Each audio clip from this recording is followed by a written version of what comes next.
तो KP astrology में ruling planet मतलब कि जो मेरे शासक ग्रह होते हैं, तत्कालीन कार्येश ग्रह होते हैं, उन्हें सीखने की जो हमारी श्रृंखला चल रही है उसका आज ये दूसरा वीडियो है। ठीक है, आज की वीडियो में हम क्या करेंगे, रूलिंग प्लैनेट की मदद से जो भविष्य में होने वाली घटनाएं हैं उनका एक अप्रॉक्सीमेट टाइम जो है वो पता लगाएंगे। पिछली क्लास में मैंने आपको बताया था कि गुरुवर कृष्णमूर्ति जी ने रूलिंग प्लैनेट मतलब कि शासक ग्रहों की खोज की थी।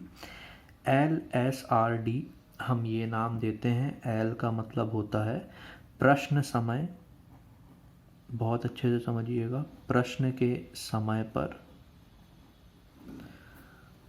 और प्रश्न के स्थान पर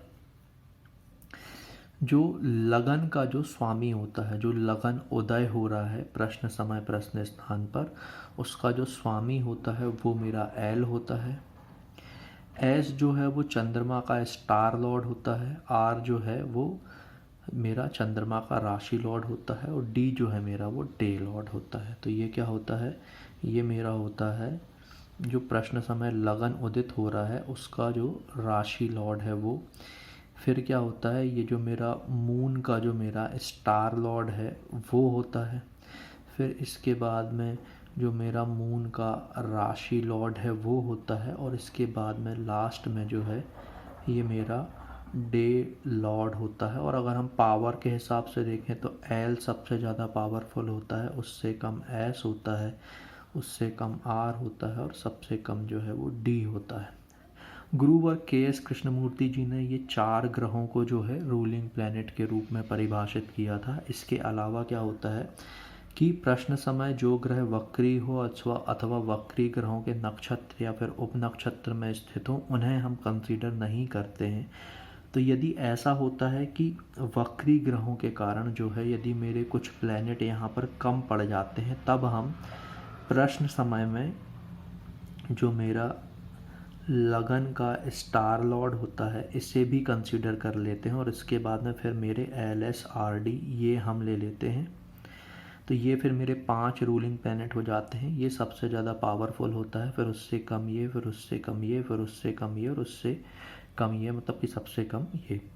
यदि मान लीजिए कि मेरे रूलिंग प्लैनेट में कोई ग्रह 2 बार आया है तो इससे वो ज़्यादा पावरफुल नहीं हो जाता। पावर का जो क्रम है, जो सीक्वेंस है वो LSRD यही रहता है। ठीक है, 5वां हमें तब लेना है लगन का स्टार लॉर्ड जबकि हमें वक्री ग्रहों के कारण जो है हमें कुछ ग्रहों को यहाँ से हटाना पड़ रहा हो। ठीक है, इसके अलावा ये भी देखा गया कि जो हमारी D1 कुंडली होती है उसमें प्रश्न समय पर लगन में स्थित ग्रह जो हैं वो भी रूलिंग प्लैनेट के रूप में काम करते हैं। यदि लगन में स्थित कोई भी ग्रह स्थित ना हो, लगन खाली हो, तो लगन पे दृष्टि डालने वाले जो ग्रह हैं वो भी रूलिंग प्लैनेट के रूप में काम करते हैं। यदि रूलिंग प्लैनेट के तौर पे काम ना कर रहे हों, मतलब यदि लगन पर दृष्टि ना डाल रहे हों, तो उस केस में फिर हम क्या करते हैं कि जो मेरे रूलिंग प्लैनेट आए हैं इनके साथ जो क्लोज कंजंक्शन में प्लैनेट हैं, फास्ट मूविंग प्लैनेट जो मेरे 4 डिग्री के अंदर हैं और स्लो मूविंग प्लैनेट जो मेरे 6 डिग्री के अंदर हैं, उन्हें मुझे लेना है। और जो मेरा प्लैनेट है उसके साथ में, जैसे मैं 4 डिग्री ये लेके चल रहा हूँ, पहले 4 डिग्री और बाद के 4 डिग्री, तो जो प्लैनेट बाद में है, मतलब मान लीजिए कि अगर मेरा प्लैनेट जो है वो 18 डिग्री पे है तो 18 और 4 जो है ये मेरा 22 डिग्री होगा। यहाँ तक के प्लैनेट भी मैं ले सकता हूँ लेकिन ये मेरे कंजंक्शन से बाहर की तरफ जा रहे हैं, तो इनके बजाय जो है यहाँ पर मैं 14 डिग्री जो कंजंक्शन में आने का प्रयास कर रहे हैं उन्हें मैं लेने की जो कोशिश करूँगा। 15 डिग्री, 14 डिग्री की बात से 15, 16, 17, 18 ये मैं प्लैनेट जो है वो लेने की कोशिश करूँगा। स्लो मूविंग प्लैनेट के केस में जो है मैं जो है ये 6 डिग्री का स्पान लेके चलूँगा। यदि प्रश्न समय में जो भी मेरे रूलिंग प्लैनेट हैं उनका कनेक्शन किसी भी तरह से मेरा राहु या फिर केतु से हो जाता है तो मुझे राहु और केतु को भी कंसिडर करना पड़ेगा। और राहु और केतु जो हैं वो मतलब मान लीजिए यदि मेरा लगन में जो ग्रह है उससे किसी भी तरह से राहु या केतु का कनेक्शन हो रहा है तो मैं राहु या केतु को लूँगा।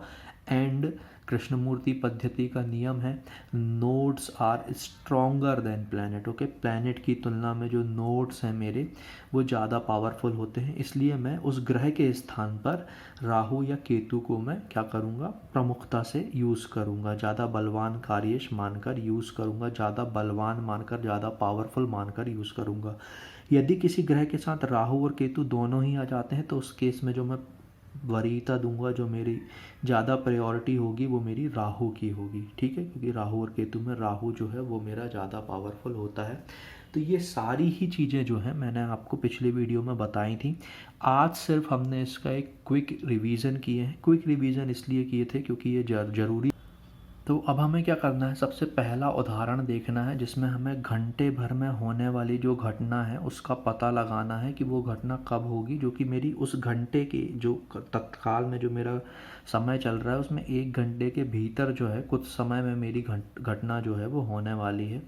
तो LSRD में जो मेरा चंद्रमा है, जो मेरा लगन है वो गुरु लगन जो है वो मीन लगन है जिसका स्वामी गुरु होता है। चंद्रमा का स्टार लॉर्ड जो है वो मंगल है, चंद्रमा का राशि स्वामी जो है वो बुध है और जो डे लॉर्ड है मेरा वो शुक्र है। ठीक है, अब घंटे भर में होने वाली घटना का मुझे पता लगाना है। प्रश्न समय पर जो मेरा लगन है वो मीन लगन 18 डिग्री पर है। जब आप मीन लगन 18 डिग्री पर जाएंगे तो उस समय आपको राशि लॉर्ड जो है वो जुपिटर मिलेगा, स्टार लॉर्ड मरकरी मिलेगा और सब लॉर्ड जो है मेरा वो बुध मिलेगा। अब यहाँ पर हमको समझना पड़ेगा इस स्थिति में जब घंटे भर में होने वाली घटना हो, यदि मान लीजिए मेरा रूलिंग प्लैनेट में सैटर्न आता है तो जो मेरा पहला जो टाइम आता है उसे मैं छोड़ देता हूँ, उसके बाद में अगले टाइम के लिए मुझे सर्च करना है। मतलब जो मेरा फर्स्ट फेवरेबल टाइम होगा उसे मैं छोड़ दूंगा, जो सेकंड फेवरेबल टाइम आएगा उसे मैं देखूंगा। क्यों? क्योंकि मेरा जो LSRD है उसमें सैटर्न आ गया है जो कि डिले की तरफ इशारा करता है। पिछली क्लास में मैंने ये चीज़ आपको समझाई थी। ठीक है, अब यहाँ पर समझिएगा घंटे भर में होने वाली घटना है तो इस केस में हमें क्या करना पड़ेगा, हमें सब लॉर्ड को जो है आगे की तरफ लेके जाना पड़ेगा। अब देखिए गुरु है मेरा, राशि स्वामी गुरु है और फिर स्टार लॉर्ड बुध है। बुध के नक्षत्र में पहला उप नक्षत्र जो होगा मेरा वो किसका होगा, बुध का ही होगा। ठीक है, इसके बाद में फिर केतु का होगा, फिर इसके बाद में शुक्र का होगा, फिर इसके बाद में सूर्य का होगा, फिर इसके बाद में चंद्रमा का होगा, फिर मंगल का होगा, फिर राहु का होगा, फिर गुरु का होगा और फिर शनि का होगा। तो इस तरह से मेरे क्या होंगे, यहाँ पर ये 9 जो उपनक्षत्र हैं वो आएंगे। अब किस तरह की घटना हमारी होने वाली है उस घटना के बारे में हमें जानकारी होगी। उस घटना से संबंधित जो ग्रह हैं, ग्रह मतलब कि ग्रह अपने कारक तत्व के अनुसार जो कि उस घटना से संबंधित हैं, उन ग्रहों का मुझे जो है चयन करना पड़ेगा। अब यहाँ पर जैसे मैं आपको बताऊँ तो यदि मान लीजिए कि यदि आप अपने पुत्र के आने का इंतज़ार कर रहे हैं तो हम ये जानते हैं कि पुत्र से संबंधित जो ग्रह है वो हमारा जुपिटर होता है। जुपिटर जो है मेरा रूलिंग प्लैनेट में भी मौजूद है। तो जब मेरा लगन का जो उपनक्षत्र स्वामी है वो बुध के बजाय जब वो जुपिटर पे आ जाएगा उस टाइम पे क्या है, मेरी घटना जो है वो हो जाएगी। ये किस केस में मैं आपको बता रहा हूँ, ये मैं आपको बता रहा हूँ पुत्र के केस में। अब यदि मान लीजिए आप किसी वाहन के आने का इंतज़ार कर रहे हैं, यदि आप किसी वाहन के आने का क्या कर रहे हैं, इंतज़ार कर रहे हैं, तो वाहन का जो संबंध है वो शुक्र से होता है। ठीक है, इसके साथ में चर राशि से भी होता है। तो वाहन के लिए आप क्या करेंगे, जब ये जो मेरा लगन का जो सब लॉर्ड है जब ये शुक्र पर आ जाएगा उस टाइम पर जो है आपका वाहन जो है वो आ चुका होगा। बहुत अच्छे से समझिएगा, इस टाइम पर क्या होगा, आपका वाहन जो है वो आ चुका होगा। अब मान लीजिए कि अगर आप किसी पुलिस या फिर किसी फौजी ऑफिसर या फिर किसी अग्निशमन दल जो है फायर ब्रिगेड वगैरह, अगर आप उसके आने का इंतज़ार कर रहे हैं तो फिर आपको यहाँ पर उस ग्रह के कारक तत्व मतलब आपको यहाँ पर मंगल को कंसीडर करना पड़ेगा। तो यहाँ पर जैसे ही आपका ये मंगल आ जाएगा सब लॉर्ड के स्थान पर, तब जो मंगल के मैंने आपको कारक तत्व बताए कि मान लीजिए आप किसी पुलिस अधिकारी के आने का वेट कर रहे हैं, किसी आप फायर ब्रिगेड के आने का वेट कर रहे हैं जो कि मंगल से संबंधित है, तो जब आपका लग्न का जो उपनक्षत्र स्वामी है जब वो मंगल में आ जाएगा, लग्न का उपनक्षत्र स्वामी में मंगल आ जाएगा, तब वो जो घटना है वो हो जाएगी। लेकिन यहाँ पर आपको क्या श्योरिटी होनी चाहिए कि वो जो घटना है वो घंटे भर के भीतर ही होने वाली है। ठीक है, ये चीज़ आप बहुत अच्छे से ध्यान रखिएगा। तो ये अभी हमारा पहला एग्जाम्पल हुआ जिसमें हमने घंटे भर में होने वाली घटना के होने का क्या है पता लगाया। इसके बाद में अब हम एक दूसरा एग्जाम्पल लेते हैं। एग्जाम्पल इसी के पीछे मैंने बना के रखा हुआ है। तो अब हमें ये एग्जाम्पल लेना है।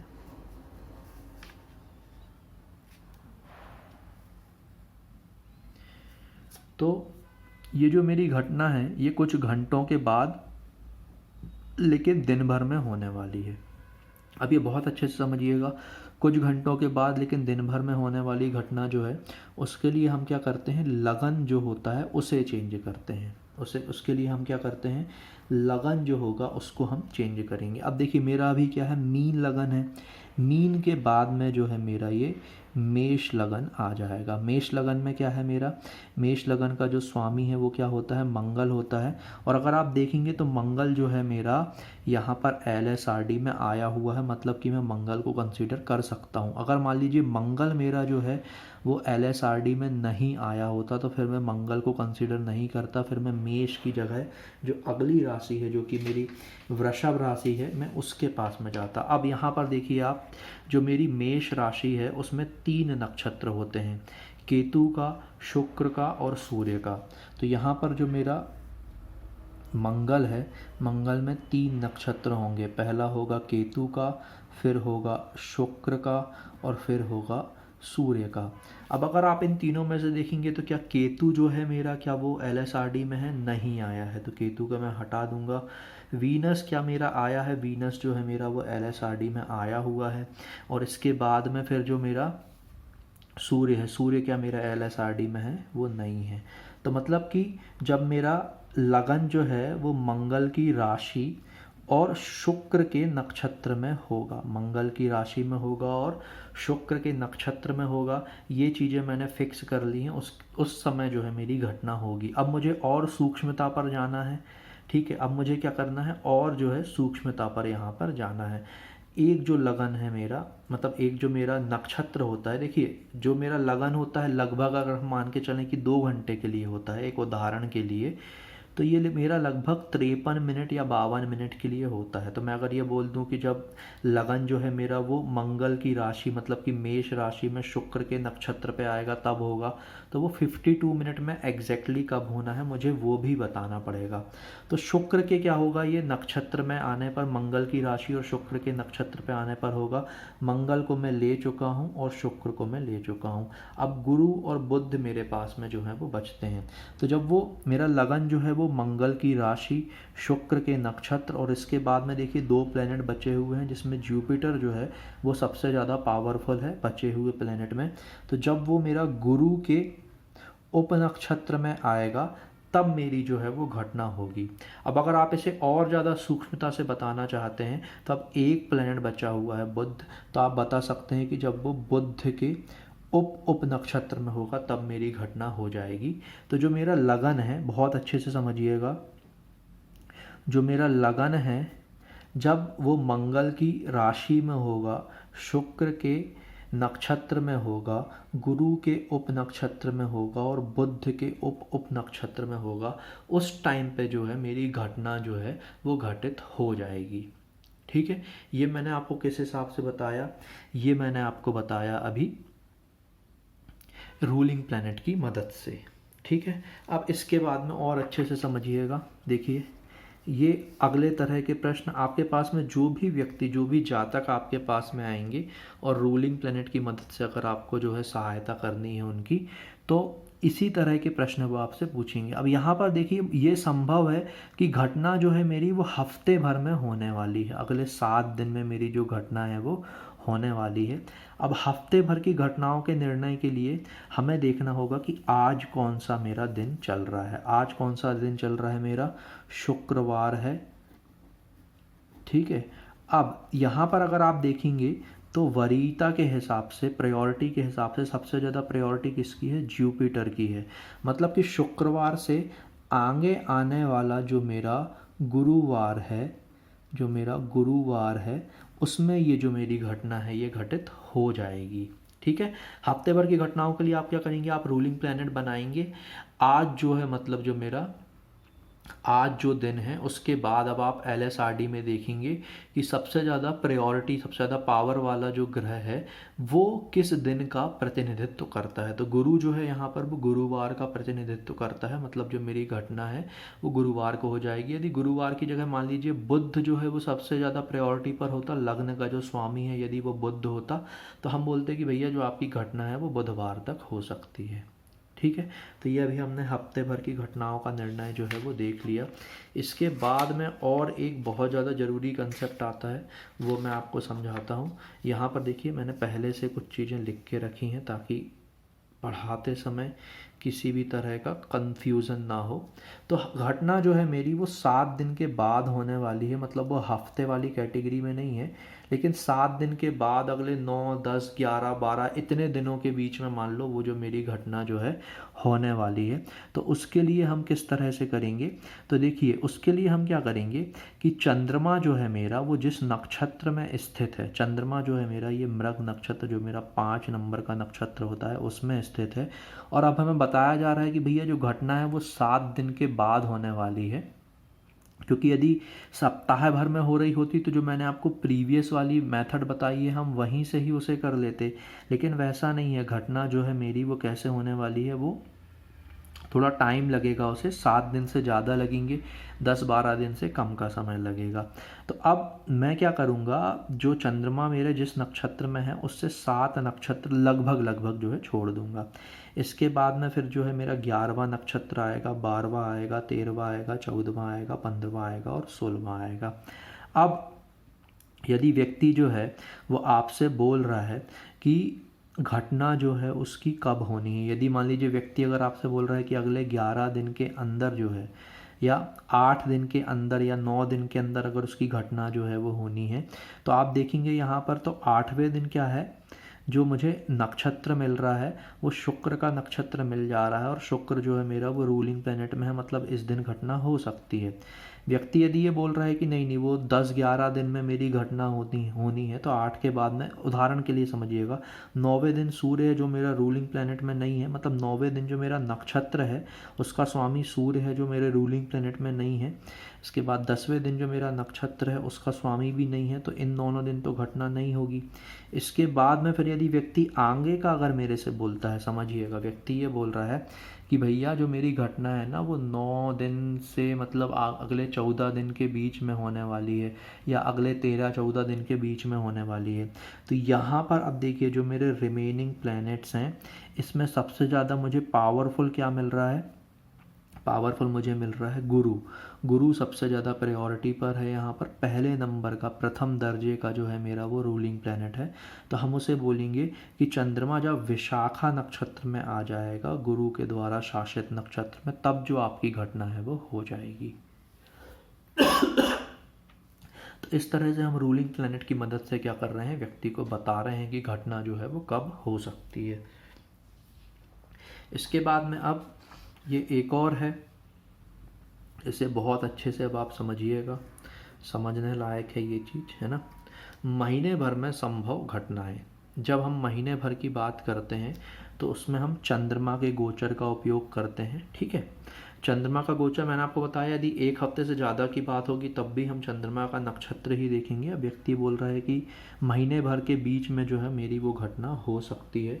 तो जब महीने भर की बात होती है उस केस में हम क्या करते हैं, जो हमारा चंद्रमा होता है, चंद्रमा का हम राशि लॉर्ड, स्टार लॉर्ड और सब लॉर्ड अगर हम फिक्स कर दें, समझिएगा, चंद्रमा का हम राशि लॉर्ड, स्टार लॉर्ड और सब लॉर्ड फिक्स कर दें, तो हम व्यक्ति को ये बता सकते हैं कि वो जो घटना होने वाली है वो कब होगी। ठीक है। अब यहाँ पर देखिएगा, मान लीजिए, देखिए प्रश्न समय क्या है, जो मेरा चंद्रमा जो है वो किस नक्षत्र में है, चंद्रमा जो है मेरा वो कौन से नक्षत्र में है, यहाँ पर मंगल के नक्षत्र में है और वो किस राशि में है, मिथुन राशि में है। बहुत अच्छे से समझिएगा, चंद्रमा जो है मेरा वो कौन सी राशि में है, वो मिथुन राशि में है। मैंने आपको बताया सबसे पहले मुझे राशि फिक्स करनी है, फिर उसके बाद में मुझे नक्षत्र फिक्स करना है और उसके बाद में फिर जो है मुझे सब लॉर्ड फिक्स करना है। तो चंद्रमा जो है मेरा ये अभी मिथुन राशि में है। बहुत अच्छे से ये चीज़ आप समझते जाइएगा। देखिए चंद्रमा जो है मेरा ये मिथुन राशि में है। मिथुन के बाद में जो है मेरी कर्क राशि आएगी, कर्क के बाद में जो है मेरी सिंह राशि आएगी, सिंह के बाद में जो है मेरी कन्या राशि आएगी, कन्या के बाद में जो है मेरी तुला राशि आएगी। ऐसे अभी हम इसमें से देखते हैं। तो घटना जो है आगे कुछ दिनों में होने वाली है, तो मिथुन को तो अभी हम छोड़ देंगे। कर्क राशि जो होती है इसका स्वामी चंद्रमा होता है, जो कि मेरा रूलिंग प्लैनेट में नहीं है, तो हम इसे भी छोड़ देंगे। सिंह राशि का जो स्वामी है वो मेरा क्या होता है, सूर्य होता है, जो रूलिंग प्लैनेट में नहीं है, तो हम उसे भी छोड़ देंगे। कन्या राशि जो होती है मेरी, कन्या राशि का जो स्वामी होता है वो बुध होता है। कौन सा होता है वो मेरा, बुध होता है। और बुध चूंकि मेरा रूलिंग प्लैनेट में है तो इसलिए मैं इसे कंसीडर कर सकता हूँ। लेकिन मुझे ये देखना पड़ेगा कि बुध कन्या राशि में जो नक्षत्र आते हैं उनमें से कम एक नक्षत्र का स्वामी जो है वो मेरे रूलिंग प्लैनेट में होना चाहिए। अब कन्या राशि में देखिए सूर्य, चंद्र और मंगल के जो है मेरे नक्षत्र आते हैं। तो कन्या राशि में मेरा सूर्य का नक्षत्र आता है, चंद्रमा का नक्षत्र आता है और फिर जो है मेरा ये मंगल का भी नक्षत्र यहाँ पर आता है। ठीक है, तो अब इसके बाद में देखिए सूर्य, चंद्र और मंगल में से क्या है, सूर्य नहीं है, चंद्र नहीं है, मंगल है, तो हम मंगल को ले लेंगे। तो मतलब जब मेरा मून जो है, बहुत अच्छे से समझिएगा, मून जो है मेरा वो जब बुध की कन्या राशि में होगा और जब वो मंगल के नक्षत्र में होगा, इस राशि में जब वो मंगल के नक्षत्र में होगा, उस टाइम पर मेरी जो वो घटना है उस दिन पर वो हो जाएगी। चंद्रमा किसी एक नक्षत्र में लगभग 1 दिन तक रहता है, ये चीज़ हम जानते हैं। तो व्यक्ति को जो है हम ये बता सकते हैं कि जब चंद्रमा जो है वो कन्या राशि में मंगल के नक्षत्र में आएगा, उस दिन जो घटना है वो हो जाएगी। यदि व्यक्ति और सूक्ष्मता चाहता है तो हम फिर सब लॉर्ड को भी फिक्स कर सकते हैं। हमें ये देखना होगा कि इस बुध की राशि में जो मेरा मंगल का नक्षत्र है, राशि खत्म होने के पहले तक उसमें कितने और जो हैं मंगल के उप नक्षत्र आते हैं। उस उप नक्षत्र में से जो भी मेरा उप नक्षत्र यहाँ पर मौजूद होगा और मैंने उसे यूज़ नहीं किया होगा, मतलब गुरु और शुक्र में से, तो उसमें से मैं कोई भी उप नक्षत्र को यहाँ पर रख कर जो है वो सब लॉर्ड को भी फिक्स कर सकता हूँ। ये मैंने आपको समझाने के लिए बताया। लेकिन जनरली जो है वो हम राशि लॉर्ड और स्टार लॉर्ड फिक्स करके ही व्यक्ति को जो दिन के बारे में है हम बता सकते हैं। ठीक है, अब इसके बाद में जो है बहुत ज़्यादा ज़रूरी कंसेप्ट है अगला और लास्ट वाला, वो ये है कि साल भर में होने वाली जो मेरी घटना है, बहुत अच्छे से समझिएगा। साल भर में मेरी होने वाली जो घटना है, प्रश्न समय जो मेरा रवि है, रवि मतलब कि जो मेरा सूर्य ग्रह है वो तुला राशि में स्थित है और ये जो है मेरे ये रूलिंग प्लैनेट हैं। अब देखिए सूर्य जो है मेरा ये तुला राशि में स्थित है, घटना जो है कुछ महीनों में होने वाली है, तो तुला को अब हम यहाँ पर छोड़ देंगे। तुला के बाद में जो है मेरी वृश्चिक राशि आएगी, बहुत अच्छे से समझिएगा। तुला के बाद में जो है मेरी ये वृश्चिक राशि आएगी। अब वृश्चिक राशि में वृश्चिक राशि का जो स्वामी होता है वो मंगल होता है और मंगल जो है मेरा रूलिंग प्लैनेट में है, तो ठीक है, मतलब कि सूर्य जो है मेरा वो जब वृश्चिक राशि में आएगा तब मेरी जो घटना है ये हो सकती है। अब इसके बाद में मुझे वृश्चिक राशि में जो 3 नक्षत्र आते हैं उनके बारे में थोड़ा सा देखना पड़ेगा। तो अगर आप देखेंगे तो वृश्चिक राशि में गुरु, शनि और बुध, ये 3 नक्षत्र आते हैं, गुरु, शनि और बुध। तो यहाँ पर गुरु का नक्षत्र आता है, शनि का नक्षत्र आता है और बुध का नक्षत्र आता है। मंगल को हम ले चुके हैं ऑलरेडी। अब यहाँ पर देखिए गुरु का नक्षत्र है, बुध का नक्षत्र, गुरु और बुध दोनों हैं, शनि नहीं है। तो गुरु भी मेरा मौजूद है और मेरा बुध भी जो है वो मेरा मौजूद है। अब यहाँ पर इन दोनों में से मैं किसको लूँ, है ना। तो देखिए गुरु जो है मेरा वो उसकी जो प्रायोरिटी है वो बुध की तुलना में ऊपर है। गुरु फर्स्ट नंबर पे आ रहा है, बुध जो है मेरा वो 3rd नंबर पे आ रहा है, तो मैं जुपिटर को, गुरु को चूज़ कर लूँगा। तो सूर्य जो है मेरा जब वो किसकी राशि में गोचर करेगा, सूर्य जो है मेरा जब वो मंगल की राशि में गोचर करेगा, जब वो गुरु के नक्षत्र में गोचर करेगा, तब जो है मेरी वो घटना हो सकती है या होगी। ठीक है, अब इसके बाद में क्या है, मुझे ये यहाँ पे ऐसा कर देता हूँ मैं, इसके बाद ना मुझे सब लॉर्ड और फिक्स करना है कि गुरु के नक्षत्र में तो, लेकिन गुरु के नक्षत्र में भी कब, क्योंकि सूर्य जो है वो एक नक्षत्र में लगभग 13 दिन तक रहता है। तो अब उसके बाद में मुझे क्या करना पड़ेगा, मुझे उस उप नक्षत्र को भी फिक्स करना पड़ेगा। अब देखिए यहाँ पर मैं कौन कौन सा, मंगल और गुरु ये दोनों में ले चुका हूँ। इसके बाद में बुध और शुक्र बचते हैं, और बुध जो है वो ज़्यादा प्रायोरिटी पर है शुक्र की तुलना में। तो यहाँ पर जो है जब वो मेरा सूर्य जो है वो मेरा बुध के उप नक्षत्र में होगा, और मोर प्रिसाइजली बचा हुआ ग्रह जब वो शुक्र के उप नक्षत्र में होगा, तब जो मेरी घटना है वो हो जाएगी। ठीक है, इस तरह से हम जातक को बता सकते हैं। लेकिन अब एक चीज़ और अच्छे से समझिएगा, मान लीजिए कि हमारे पास में कोई एक नेटिव जो है वो आया हुआ है, और उसकी वाइफ जो है वो प्रेग्नेंट है, और उसका जो है वो 3rd मंथ चल रहा है। अब वो हमसे ये बोलता है कि आप ये बताइए कि डिलीवरी की पॉसिबल डेट जो है वो क्या हो सकती है। अब हम यही हमारा पूरा का पूरा जो स्ट्रक्चर है वो यही है। अब अगर हम उसे ये बोल दें कि 4थे महीने में ही बच्चा हो जाएगा, तो ये तो बेवकूफ़ी होगी। इसलिए घटना होगी ये सुनिश्चित होना ज़रूरी है, और घटना कब हो सकती है, मतलब कितने महीने में वो घटना हो सकती है, ये पता होना भी ज़रूरी है। तो अब यहाँ पर अब हम क्या करेंगे, अब हम 4थे महीने में तो बच्चे की डिलीवरी नहीं करवा सकते ना, तो हमें यहाँ पर प्रश्न के हिसाब से जो है अब इन्हीं रूलिंग प्लैनेट की मदद से जो है नेक्स्ट टाइम निकालना पड़ेगा चाइल्ड बर्थ के हिसाब से। कोई व्यक्ति आया था, वो बोल रहा था कि यार हमारा एक काम है अगले 2-3 महीने में होने वाला है, तो बता दो कब होगा। तो हमने रूलिंग प्लैनेट निकाल के उसको बता दिया कि सूर्य जो है जब वो वृश्चिक राशि में गुरु के नक्षत्र में, बुध के उप नक्षत्र में और शुक्र के उप नक्षत्र में होगा, तब जो आपकी घटना है वो हो जाएगी। ठीक है, अब अगर आप चाहें तो मैथमेटिकल कैलकुलेशंस करके या फिर सॉफ्टवेयर की मदद से जो है व्यक्ति को ये डेट भी आप बता सकते हैं कि ये डेट कब आएगी। ठीक है, अगर आप लोग बोलेंगे तो मैं अलग से एक वीडियो बना के ये, मतलब सूर्य मंगल की राशि में, गुरु के नक्षत्र में, बुध के उप नक्षत्र में, शुक्र के उप नक्षत्र में कब आएगा, कैसे आएगा, वो मैथमेटिकल कैलकुलेशंस भी मैं आपको बता दूंगा, वो कोई प्रॉब्लम नहीं है। ठीक है, लेकिन यहाँ पर बस अभी हम समझने के लिए देख रहे हैं। ठीक है, और सॉफ्टवेयर आपको ये चीज़ आसानी से बता देगा कि सूर्य जो है वो मंगल की राशि, गुरु के नक्षत्र, बुध के उप नक्षत्र और शुक्र के उप नक्षत्र में कब आएगा। अब हम अगले वाले प्रश्न पे आते हैं कि लेडी जो है वो 3rd मंथ प्रेग्नेंट है। अब सूर्य जो है मेरा वो तुला राशि में है, तो जो मेरा सूर्य है, देखिए ये मेरा तुला राशि में है, तुला के बाद में फिर ये जाएगा वृश्चिक में, वृश्चिक के बाद में ये जाएगा धनु में, फिर मकर में, फिर कुंभ में, फिर मीन में। ठीक है, मीन के बाद में फिर वो आ जाएगा मेष में। तो अब यहाँ पर तो देखिए कुछ भी नहीं हो सकता है यहाँ तक। ठीक है, 4, 5, 6, 7, 8 यहाँ इन महीनों में तो कुछ भी नहीं होगा। जो भी होना है वो 9th मंथ 10th मंथ यहाँ पर हमारी डिलीवरी होगी।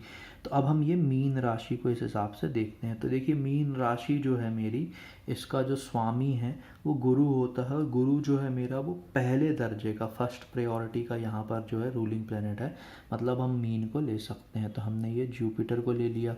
अब ये चीज़ जो है ना मैं आपको यहाँ पर समझाता हूँ। तो हमने क्या किया, हमने मीन राशि ले ली, और मीन राशि का जो मेरा स्वामी है वो गुरु है। ठीक है, अब इसके बाद में हम क्या करेंगे, हम देखेंगे कि जो मेरी मीन राशि है उसमें गुरु, शनि और बुध, ठीक है, गुरु की ही राशि है, गुरु, शनि और बुध, इन 3 के क्या होते हैं, नक्षत्र आते हैं।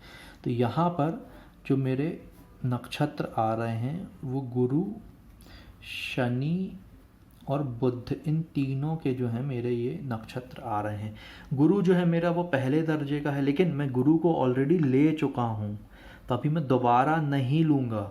तो अब इसके बाद में गुरु को इसलिए चूँकि मैं ले चुका हूँ इसलिए नहीं लूँगा। शनि तो एग्जिस्ट ही नहीं करता LSRD में, तो इसको भी नहीं लेंगे अपन। बुध जो है वो एग्जिस्ट करता है, तो बुध को हम यहाँ पर ले सकते हैं। तो सूर्य जो है मेरा, जब वो मीन राशि में बुध के नक्षत्र में आएगा तब मेरी घटना हो सकती है। लेकिन ये जो नक्षत्र है ये अगेन जो है मेरा क्या है, लगभग 13 डेज के लिए होगा एक नक्षत्र में सूर्य। तो अब इसके बाद में जब हम गुरु को ले चुके हैं, ठीक है, जब हम बुध को ले चुके हैं, तो अब हम बचे हुए में देखेंगे तो सबसे ज़्यादा जो बलवान है वो मंगल है, मंगल और शुक्र में। तो जब सूर्य जो है मीन राशि, गुरु की राशि में बुध के नक्षत्र में, और जब वो मेरा मंगल के उप नक्षत्र में होगा, उस दिन क्या होगा, जो डिलीवरी है वो हो जाएगी।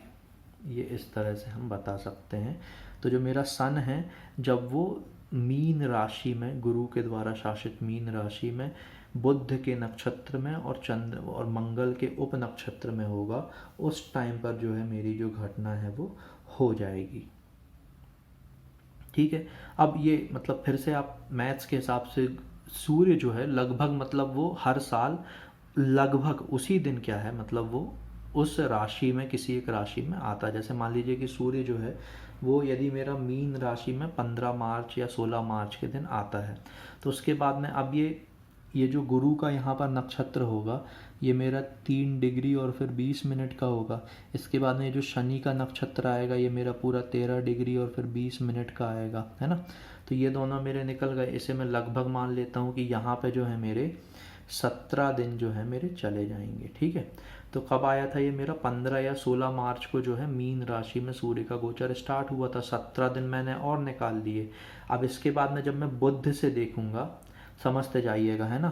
तो जो मेरा बुध होगा, बुध में जो उप नक्षत्र आएगा वो पहले बुध का ही आएगा, फिर इसके बाद में केतु का आएगा, फिर शुक्र का आएगा, फिर सूर्य का आएगा, ठीक है, फिर इसके बाद में चंद्रमा का आएगा, फिर मंगल का आएगा। तो जब जिस दिन ये मंगल का आ रहा होगा, उस दिन अगर हम ऐसे काउंट करके देखेंगे 17 दिन के बाद में लगभग इतने और दिन अगर हम जोड़ देंगे तो हम वो 1-2 दिन की डेट जो है व्यक्ति को दे सकते हैं कि भैया इस दिन जो है आपकी वाइफ की डिलीवरी जो है वो होगी रूलिंग प्लैनेट के हिसाब से। तो ये मैंने आपको रूलिंग प्लैनेट के कुछ यहाँ पर क्या किए उपयोग बताए कि रूलिंग प्लैनेट की मदद से जो है हम जो भविष्य में होने वाली घटनाएं हैं जिनका डेट जो है, डेट नहीं मतलब जो घटना होगी ये चीज़ हमारी श्योर है, और घटना लगभग कितने समय में हो सकती है वो समय भी हमें पता है। समय का मतलब ये है कि वो 1 महीने में होगी, 2 दिन में होगी, आज के दिन ही होने वाली है, 1 घंटे के भीतर होने वाली है, अगले 7 दिन में होने वाली है, 7 दिन के बाद और मतलब 11-12 दिन के पहले होने वाली है, 7 से 10 दिन या 7 से 11 दिन के बीच में, महीने भर में होने वाली है, साल में होने वाली है। ये सारी चीज़ें जो हैं, इस तरह के प्रश्नों के उत्तर जो हैं हम रूलिंग प्लैनेट की मदद से बहुत ही आसानी से दे सकते हैं। आपको बस देखिए क्या ध्यान होना चाहिए, आपको ये वरीयता ध्यान होनी चाहिए, कौन सा ग्रह भी वक्री चल रहा है वो आपको पता होना चाहिए। और इस तरह से जो है आप ये एक ऐसा मतलब मैंने तो अभी लिख के बस ये बनाया है, तो आपको ये ध्यान होना चाहिए कि उस राशि में कौन कौन से नक्षत्र आते हैं।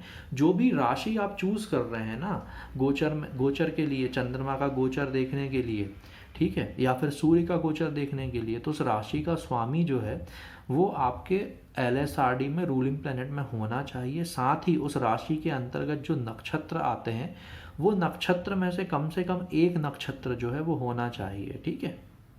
उप नक्षत्र तो चूंकि 9 होते हैं तो वहाँ पर ऐसी कोई दिक्कत नहीं है, उप नक्षत्र भी पूरे 9 होते हैं तो इसलिए वहाँ पर भी कोई ऐसी दिक्कत हमको नहीं है। ठीक है।